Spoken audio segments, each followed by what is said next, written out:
پاکستان کے مایہ ناز فنکار کامیڈین افتخار ٹھاکر مختار رفیق welfare foundation کے سالانہ فنڈ ریزنگ ڈنر میں شریک ہیں۔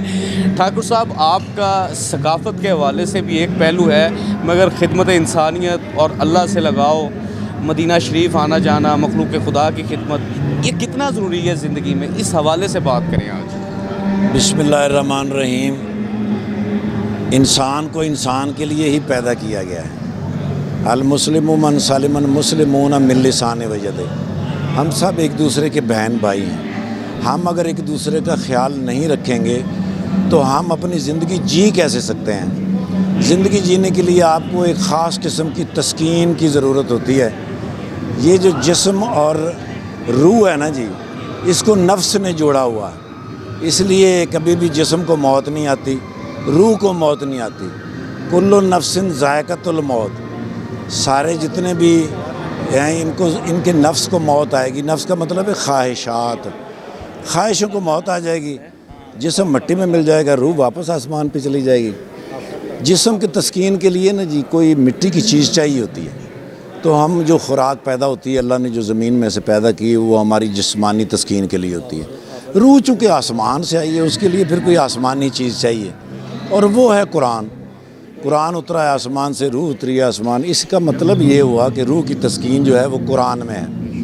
اب قرآن جو میں نے بزرگوں سے سنا ہے، قرآن پڑھنا اچھی بات ہے، لیکن اصل میں اس کو سمجھنا چاہیے۔ قرآن کو بڑے بزرگوں نے کہا ہے ضابطۂ حیات، زندگی گزارنے کا طریقہ۔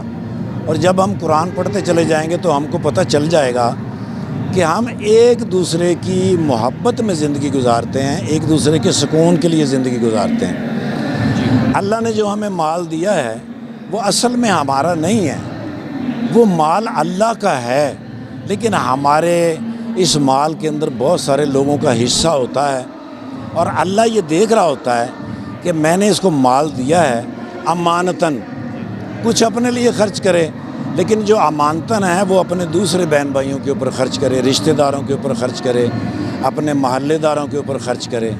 یہ جو مختار رفیق فاؤنڈیشن ہے، انہوں نے بہت ہی خوبصورت ایک ہاسپٹل بنا رکھا ہے جہاں انسانیت کی خدمت ہوتی ہے۔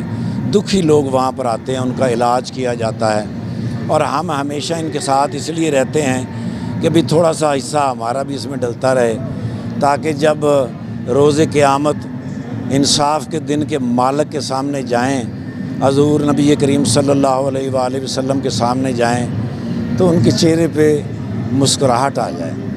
بس اس مسکراہٹ کے لیے جیتے ہیں۔ روز محشر ہو جب میں حضور تاجدار کائنات صلی اللہ علیہ وآلہ وسلم کے سامنے پیش ہوں، حضور کے چہرے پر مسکراہٹ آئے کہ یہ جو روح اور جو انسان اس دنیا سے اس دنیا میں پہنچا ہے سفر کر کے، وہ مخلوق خدا کی خدمت کر کے آیا ہے، اور مختار رفیق ویلفیئر فاؤنڈیشن کا یہی مشن ہے، جس طرح افتخار ٹھاکر صاحب نے کہا۔